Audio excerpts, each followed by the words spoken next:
Onyango's earliest memories were of the night spent huddled by his grandmother's fire, her voice weaving stories that clung to him like shadows. Her tales were not the comforting kind meant to lull children to sleep but the kind that left them wide-eyed, hearts pounding, straining to hear footsteps in the silence. Her favorite was about the restless one who have left us, the ones who lingered, trapped between worlds, unaware they were gone. Her words were like knives, cutting through the fragile veil of safety that childhood often provided. Not all who have left us are at peace, she would say, her voice dropping to a whisper as the fire cast flickering shapes on the mud walls. And not everyone who walks among us is alive. As she spoke, her cloudy eyes seemed to see things beyond the room, as if she were recounting not stories but memories. Onyango never asked how she knew such things. He didn't want to know. Now, years later, her words pounded in his mind like a drumbeat as he stood before the gates of the silent haven, the town's mortuary. The iron gate loomed before him, blackened with age, its patterns like skeletal hands reaching for the sky. The air felt heavier here, oppressive, as if the ground itself remembered too much. Desperation had brought him here. The city had spat him out, broke and jobless, and debts loomed like vultures. When a friend mentioned the mortuary, Onyango had laughed it off. "I'm no soul keeper," he'd said. But now, with nowhere else to turn, here he was. The gate groaned as he pushed it open, the sound splitting the quiet like a wail. The compound was eerily still, save for the faint rustle of dry leaves skittering across the ground. Ahead, the mortuary stood like a forgotten relic, a long, low building with peeling white paint and windows that seemed to watch him. Onyango hesitated. Was it the wind, or had he heard a faint whisper? He shook his head. Nerves, he told himself. Just nerves.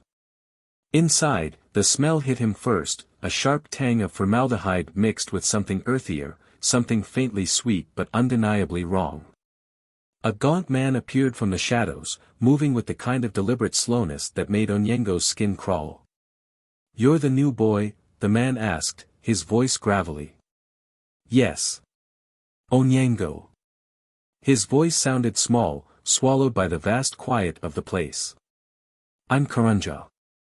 The man's eyes were sunken, his skin stretched tight over his cheekbones, as if life itself had forgotten to cling to him. "Follow me." The tour was brief. Rows of steel drawers, each containing someone who had once been alive. A preparation room where the air was colder than it should be, even with the fans humming. Karanja spoke in clipped tones, his words were more orders than instructions. "Respect the ones that have left us," he said as they stopped in the embalming room. He paused, his gaze boring into Onyango's. "And never, never, stay past midnight." Onyango wanted to ask why, but something in Karanja's eyes silenced him.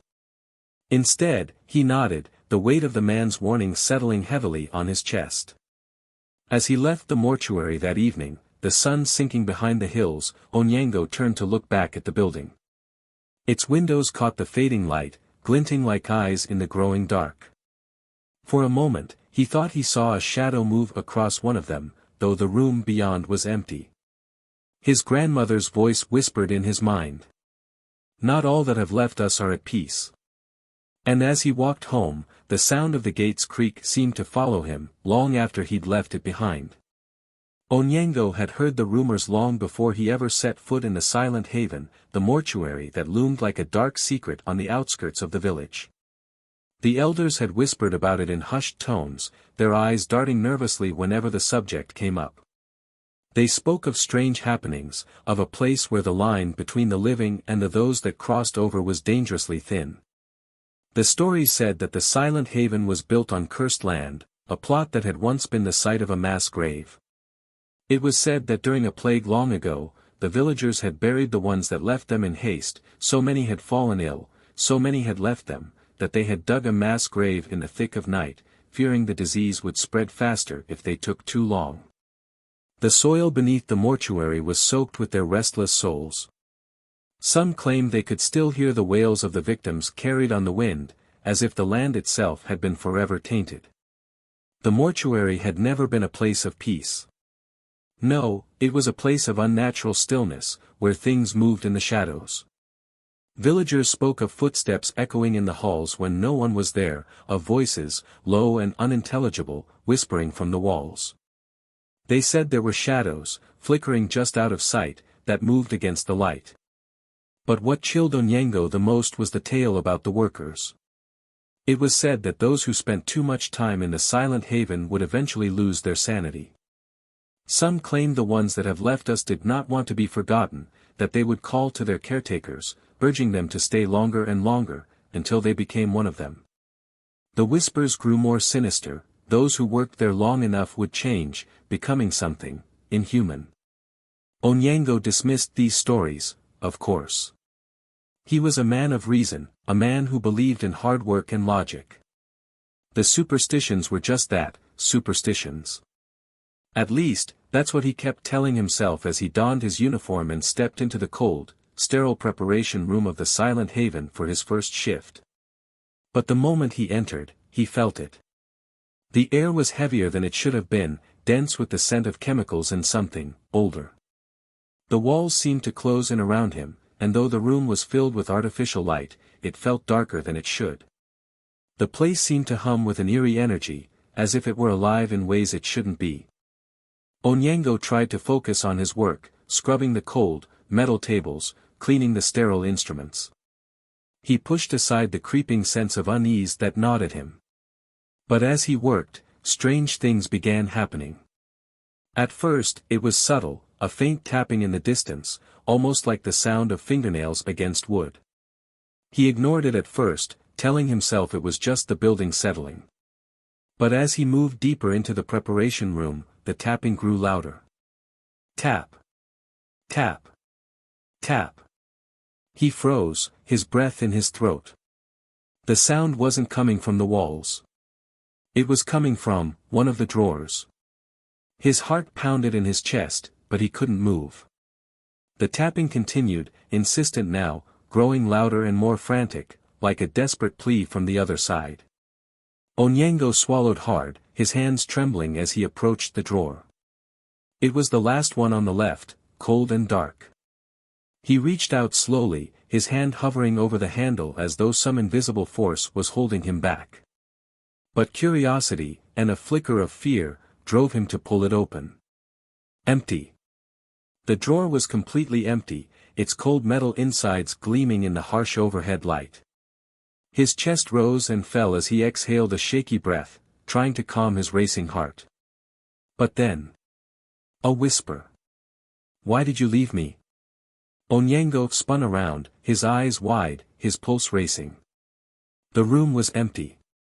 Nothing moved. No one was there. His hands shook violently as he looked back at the drawer, his mind struggling to make sense of what was happening. His heart hammered in his chest, his throat tight with fear.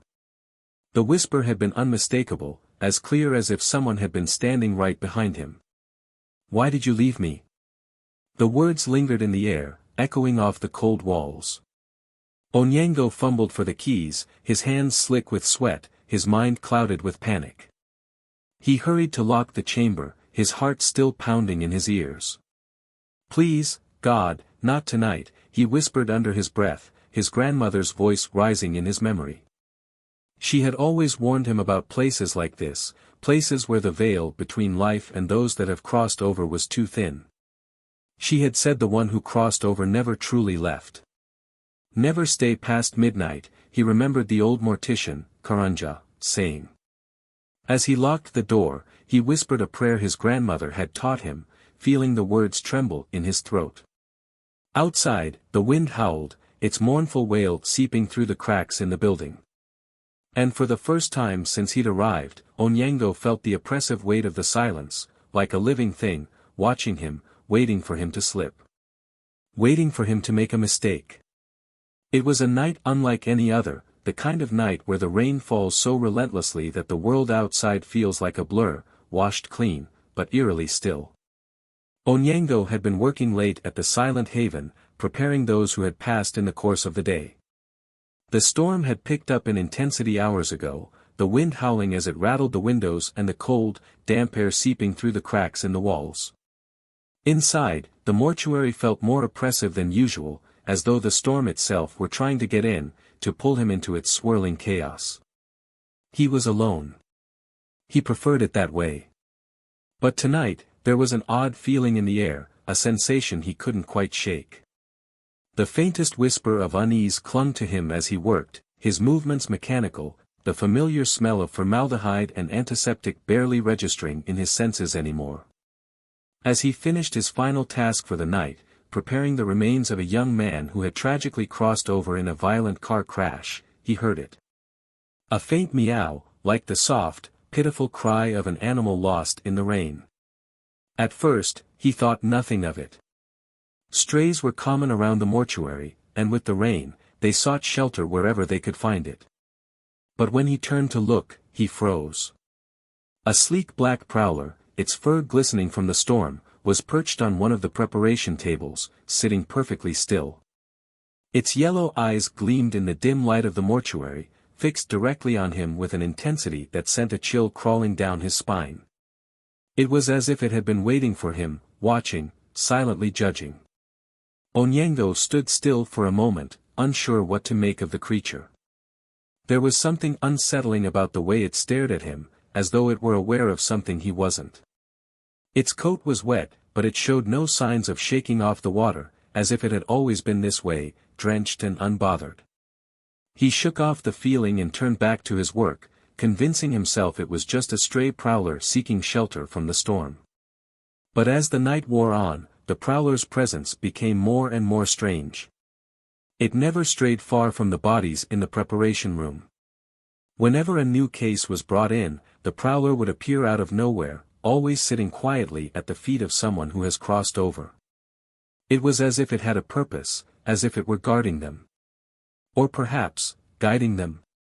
One evening, as Onyango was working alone on a particularly gruesome case, an older man who had crossed over in a horrific car crash, the prowler appeared once again, slinking into the room with its usual silence. It sat by the feet of the man, watching as Onyango cleaned the body and prepped it for embalming. He could feel the weight of its eyes on his back as he worked, but he dared not look up. The silence in the room was broken only by the sound of the rain outside and the soft shuffling of his gloves against the cold metal table. That was when it happened. A low, guttural growl emanated from the prowler. Onyango froze, his blood running cold as he turned slowly to face it. The growl wasn't from a simple feline frustration, it was something deeper, something more menacing. The prowler's back arched, its fur standing on end, its eyes glowing fiercely in the dim light. Before he could react, it darted under a nearby table, vanishing from sight in an instant. The atmosphere in the room shifted. The lights overhead flickered once, then twice, before going out completely. The mortuary was plunged into darkness, save for the dim glow from the streetlights outside, casting long shadows on the walls. The hairs on the back of Onyango's neck stood on end as he reached for the nearest flashlight. The sudden drop in temperature made his breath visible, the icy mist forming in front of him. His heart began to race, his breath coming in shallow gasps as he moved toward the corner of the room. The cold was unnatural, as if it had crept in from somewhere else, from beyond the veil of the living. Then, the sound came. A scraping noise, soft at first, like fingernails against metal. Onyango's blood ran cold as he looked back toward the table where the man's body lay. His heart nearly stopped. The man's hand, previously lying still on the table, had moved. Just a fraction of an inch. The hand now dangled over the edge of the stretcher, hanging in midair, as though it had been carefully repositioned. Onyango blinked, his mind refusing to process what he was seeing. Gravity couldn't explain it. Nothing could. His breathing quickened as he stepped back, his pulse thundering in his ears. He tried to convince himself it was just a trick of the light, the result of some strange shift in the body's position. But deep down, he knew it wasn't. The room felt alive. The air was thick with something unexplainable, something that gnawed at him from all directions. Onyango turned to glance at the black prowler. He hadn't seen it leave the room, but now, it was nowhere to be found. But as he moved to lock the door, he heard it again, a low, drawn-out meow. Slowly, cautiously, he turned back to the preparation table. The man's hand was still dangling, but something had changed. The fingers had curled, as if the body had suddenly decided to move. A voice, faint and brittle, echoed in his mind, as though it were coming from the shadows themselves. "You can't escape, Onyango. Not now." The chill intensified, wrapping around his neck like a cold hand. His pulse raced, a knot of dread tightening in his stomach. He glanced toward the window where the prowler had once sat, and there it was, its glowing eyes staring at him from the windowpane, fixed and unblinking, as if it had been watching him the entire time. With a shudder, Onyango slammed the door shut, locking it with trembling hands. But he couldn't shake the feeling, the certainty, that something had followed him from that room, that it was watching him still. And that night, as he drove away, the prowler was there again, sitting on the side of the road, its eyes gleaming in the headlights, waiting. Always waiting. From the moment Onyango stepped into the silent haven, he sensed the unspoken tension that hung thick in the air, not only inside the mortuary but in the village that surrounded it. The neighbors, those who lived closest to the foreboding building, avoided it like a plague, never venturing near its gates. They referred to it as the House of Shadows, a name whispered in fearful tones, as if speaking it aloud might summon something dark and ancient, into their midst. The children, in particular, had an intense fear of the mortuary. It was an unwritten rule in the village that no child dared to venture anywhere near the iron gates, let alone step inside the desolate courtyard. The bravest among them would sometimes play a game of daring each other to throw a ball into the grounds, but none of them ever went in to retrieve it. If a ball flew too close to the gates, they would leave it there, as though it had become part of the place, a part of something that was never meant to return. Onyango had heard the rumors, of course. He had heard the older women speaking in hushed whispers at the market, their voices trembling as they recounted strange happenings. But he never took them seriously. He was a man of reason, a man who believed in logic over superstition. Yet, as he began to spend more time at the mortuary, something began to gnaw at him, a deep, unsettling feeling that there was something about the place, something about the people's strange reactions, that he couldn't ignore. One evening, as he was walking back from the mortuary, a woman in the village, her face haggard with grief and age, stopped him near the corner shop. Her eyes were wide with fear, and when she saw him, she visibly flinched, as though his presence alone had caused her physical discomfort. She grabbed his arm with surprising strength, her fingers cold as ice. You work there, don't you?" she asked, her voice trembling. Onyango nodded, though he wasn't sure why she asked. She hadn't introduced herself, but her gaze was piercing, as if she could see into the depths of his soul.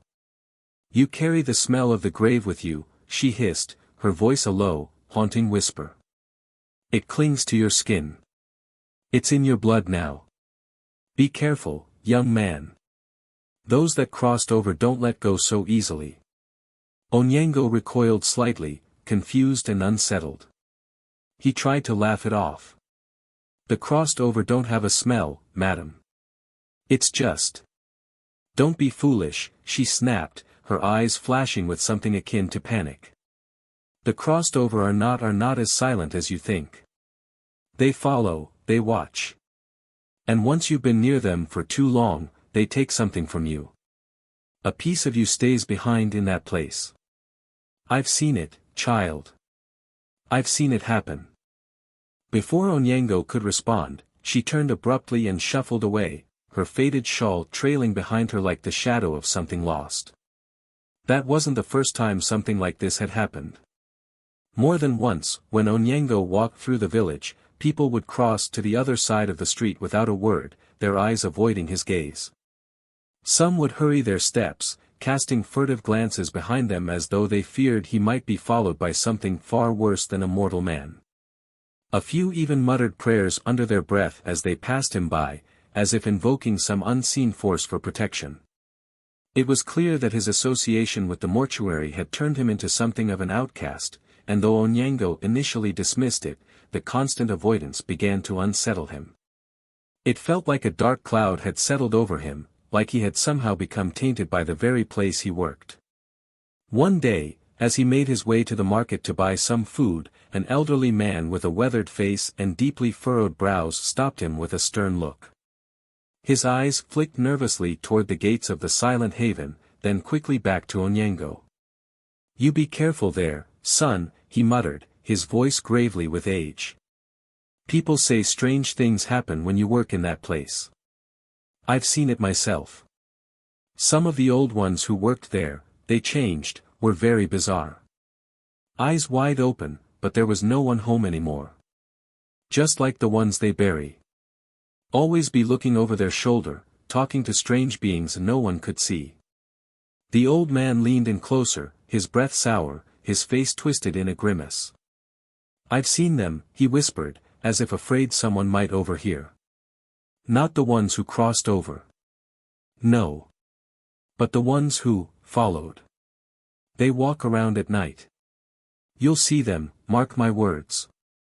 And when you do, you'll know, there's no turning back." Onyango, unnerved by the man's warning, nodded politely and quickly made his way through the crowd, his thoughts swirling. The old man's words echoed in his mind long after their conversation had ended. He had been working at the Silent Haven for weeks now, and although he hadn't seen anything truly unexplainable yet, there was an underlying sense of wrongness in the air, a pressure that pressed down on him every time he stepped near the gates. And then came the story from Mrs. Kendi. Mrs. Kendi, a soft-spoken widow who lived 2 doors down from the mortuary, had been a frequent visitor to the market where Onyango often bought his supplies. She was known for her polite manner and kind smile, but there was always a shadow in her eyes, something distant, something broken. Onyango had never spoken to her much, but she had been a regular in the village for years. That is, until she suddenly stopped coming. The day she returned, months later, her face had changed. It was thinner, more drawn, and the light in her eyes seemed to have dimmed. She spoke in hushed tones to anyone who would listen, and when she saw Onyango, her face grew pale, her eyes wide with fear. "I saw him again," she whispered one evening after catching his eye as he walked by. "I saw my brother outside the mortuary. He was standing right by the gates. Staring at me with those hollow eyes, but it wasn't him. It looked like him, but it wasn't. I know my brother, and I know he's gone." She shuddered, her voice trembling. "You can't trust what you see there. You shouldn't be working there, Onyango. The strange beings walk in that place. I saw it with my own eyes." Her warning lingered in the air long after she had gone, leaving Onyango with an unsettling question: had those that crossed over really come back? Were they walking among the living? Was he becoming one of them? The villagers' suspicions continued to build with each passing day. Whispers spread like wildfire, each story more terrifying than the last. They spoke of eerie shadows seen flitting around the mortuary at night, of strange lights appearing where no lights should be, and of visitors who went in, but never came out. It was as if the very land the mortuary was built on had become a doorway to something darker, something from which no one could return unchanged. Onyango tried to brush it all off, to convince himself that it was just fear and superstition speaking, but deep down, he felt it, the suffocating weight of the House of Shadows, pressing against him, pulling at him. And no matter how much he told himself he was simply imagining things, the unease in the village, and the rumors of things far worse lurking in the dark, were beginning to seem far too real. The harmattan season had arrived, blanketing the village in a haze of dry, dust-laden air. The night was thick with silence, a stillness broken only by the occasional rustle of wind that whispered secrets between the trees. Onyango was alone in the silent haven, preparing for the usual late-night routine, when a vehicle pulled up outside, its tires crunching over the gravel driveway. It was a somber sound, one that never failed to send a chill down his spine. The door creaked open, and a stretcher bearing a boy who left too soon was brought inside. The boy, no older than 10, had drowned in the river just beyond the village. He was limp, his face pale and swollen from the water. His mother, a woman whose eyes had lost all light, stood beside the stretcher, weeping uncontrollably. She pleaded with Onyango, her voice cracking with desperation. "Please, let me stay with him. I need to be with him. I can't leave him alone," she cried, her grief raw and unrelenting. Onyango hesitated. It wasn't the first time an inconsolable family member had requested such a thing, but something about the woman's frantic need made him uneasy. The boy had crossed over for hours. There was no reason to stay, but the look in her eyes, filled with uncertainty, fear, and the emptiness of loss, made it impossible for him to turn her away. He reluctantly agreed and set up a chair for her in the preparation room, the air thick with sorrow. "Stay as long as you need," Onyango said quietly, his voice betraying his own unease. The mother nodded weakly, slumping into the chair beside her son. Her sobs softened into quiet, irregular breaths, and soon, she drifted into an exhausted sleep. Onyango turned his attention to the boy, mechanically preparing the boy for the cleansing. He had done this countless times, his hands moving with practiced precision, but tonight, something felt off. He couldn't shake the feeling that the room was too still, the air too heavy, as though the very walls of the silent haven were watching him. The minutes stretched into hours. The clock ticked away the time with a slow, unyielding rhythm, marking the midnight hour when the atmosphere seemed to shift, becoming thick with an eerie presence. And then, it began. At first, it was barely perceptible, an almost imperceptible hum, a sound so faint that Onyango thought he might have imagined it. But it grew louder, the air vibrating with an odd frequency, like a distant song. He froze, his skin prickling with those that crossed over. It wasn't coming from the mother, she was still sleeping, curled in a vulnerable position. No, this sound was coming from somewhere deeper in the room, as though the very walls of the mortuary were alive with some unseen force. The humming deepened, morphing into whispers, low and indecipherable, flowing from the cracks in the walls, from the shadows in the corners of the room. They weren't words Onyango could understand, but the tone was unmistakable, they were commands, urgent, pleading. The boy jerked. Onyango's breath hitched in his throat. His heart raced in his chest as he watched, frozen in place, as the boy twitched unnaturally. The boy, once still, suddenly sat upright, his limbs moving with jerky, mechanical motions. His head hung at a strange angle, lolling to the side as if it were made of rubber. Onyango's eyes widened in disbelief as the boy's once innocent face was now a grotesque mask, his eyes wide open, but black as night, hollow voids that seemed to look straight through him. Then, it spoke. The voice that came from the boy's mouth was low and guttural, rasping as though it had crawled out from the depths of some dark, forgotten place. It did not sound like a child's voice. It sounded ancient, suffused with rage and despair. "She cannot stay here." Onyango's legs went numb beneath him. His body felt numbed, as though the very air was suffocating him. His pulse pounded in his ears, drowning out the world around him. He tried to move, but his feet felt rooted to the ground, his body refusing to obey. The boy's black eyes shifted, locking onto his. The room felt as though it had grown colder, the temperature dropping to an unbearable chill. The whispers rose again, this time more insistent. They seemed to echo from the walls, the floor, the ceiling. The boy's head turned slowly, an unnatural movement, and he fixed his gaze on his mother, still asleep in the chair beside him. "Take her away." The words were a command, but they were not spoken by the boy. Onyango could feel it in the marrow of his bones, the voice, whatever it was not human. It was something else entirely. Something that had taken root in the mortuary, something that did not belong to this world. Onyango's heart raced. His mind screamed at him to leave, but his body remained frozen in place. The boy twitched again, as if urging him to act. The voice repeated, louder this time. Take her away. Without thinking, Onyango rushed toward the mother, shaking her awake with trembling hands. She blinked in confusion, her eyes heavy with sleep, but the panic in Onyango's voice jolted her into action. She looked up at him, her gaze unfocused, her face drawn with exhaustion and grief. What's happening?" she murmured, her voice hoarse from crying.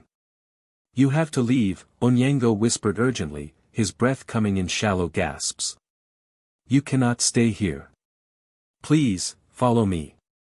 She didn't argue. She followed him as he half-dragged her out of the room, the chilling presence of the boy's unnatural resurrection pressing in on them. As they exited the mortuary, Onyango glanced back. Through the small window, he saw the prowler sitting there, watching them. Its eyes gleamed in the darkness, almost too bright, too knowing. But it wasn't just the prowler that watched. The shadows in the room seemed to stretch out, reaching for him, clawing at the edges of his mind, trying to pull him back into the place where the line between life and beyond was no longer certain.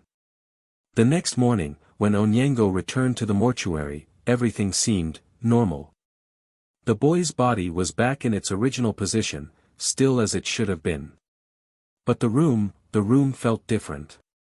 It felt heavier, as though it had absorbed something from the night before, something unexplainable, something that did not belong. The air was thick with a tension that could not be shaken off, no matter how hard Onyango tried to rationalize it. He walked cautiously toward the boy, dreading what he might find. But there was nothing but the cold, motionless form of the child, the same as it had been when it arrived. Yet Onyango knew. He had seen it in his eyes. The boy had come back. And when he left something behind. Something that would never let go. From that night on, Onyango's life was no longer the same. What had once been a quiet existence in the silent haven, where the routines of those that crossed over moved like a somber clock, now felt like an unsettling maze. Every step he took, every turn of his head, seemed to be shadowed by the feeling that someone, was watching him. The whispers came more frequently, soft at first, like the rustling of leaves in a far-off forest. They were indistinct, the words muffled by the thickness of the air around him. At first, Onyango thought it was his imagination playing tricks on him, but they persisted. Sometimes, they would speak in hushed tones, as though a crowd were gathered in the corners of the room, sharing secrets just out of reach. Other times, they seemed to form coherent phrases, fragments of sentences that made his heart race with dread. "Help us, you must, help us." The voice would linger in his mind for hours, echoing, reverberating in his bones, though he never knew exactly who was speaking or from where. The longer he stayed in the silent haven, the stronger the voices became, weaving in and out of his thoughts like an old melody that could not be shaken.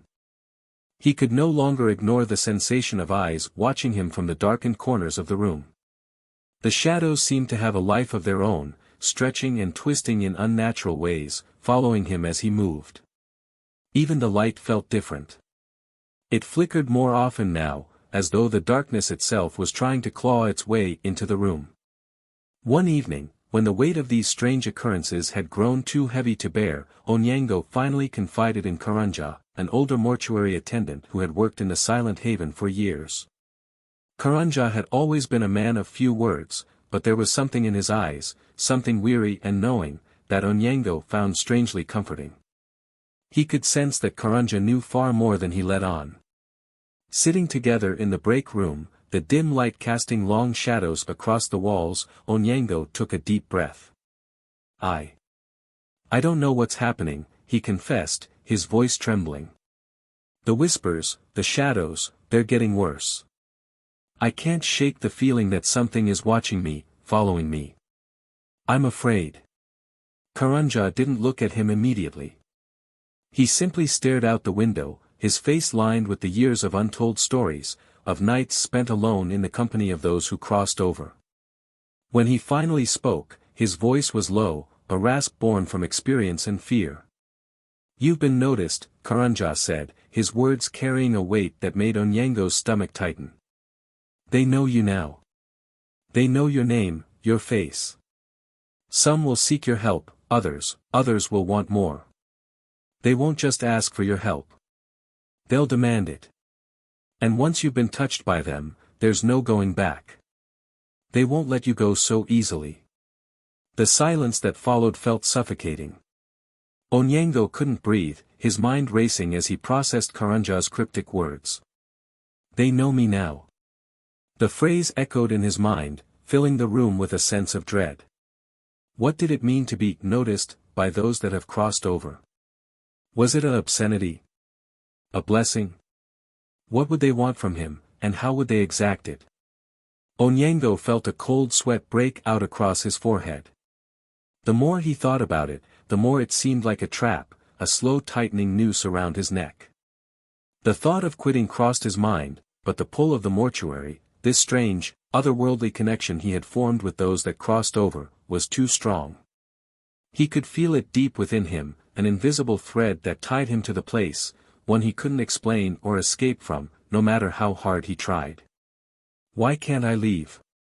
Onyango whispered to himself, more than to Karanja. His voice sounded distant, even to his own ears. Karanja didn't respond immediately. Instead, he looked at Onyango, his eyes dark with something Onyango couldn't quite place. "Because something binds you here, whether you like it or not," Karanja said finally, his voice quiet but firm. "The mortuary doesn't just take anyone. You have to be chosen, marked in a way you can't understand. When the that crossed over call for you, you don't get to decide whether or not you answer." The words landed like a heavy stone, sinking deep into Onyango's chest. He had never believed in spirits, in the things that haunted the night. But now, in the darkened corners of the silent haven, those beliefs seemed distant and foolish. The reality of his situation, the strange forces that seemed to bind him to the mortuary, was something far more terrifying than he had ever imagined. The next few days were a blur, each moment slipping by in a haze of whispers and shadows. The air around him grew heavier, suffused with an oppressive weight that made it hard to breathe. He found himself growing increasingly agitated, unable to focus on his work. The feeling of being watched never left him, and when he would glance over his shoulder, the shadows in the corners of the room would shift, as if someone, or something, was always just behind him. Then came the first of the visitors. It was late, well past midnight, when the first call came. Onyango was alone in the preparation room, his hands shaking as he cleaned the tools. The room was unusually quiet, the hum of the fridge in the corner the only sound breaking the silence. That's when he heard it, soft, faint at first, but unmistakable. A knock. A single, sharp rapping sound, coming from one of the drawers.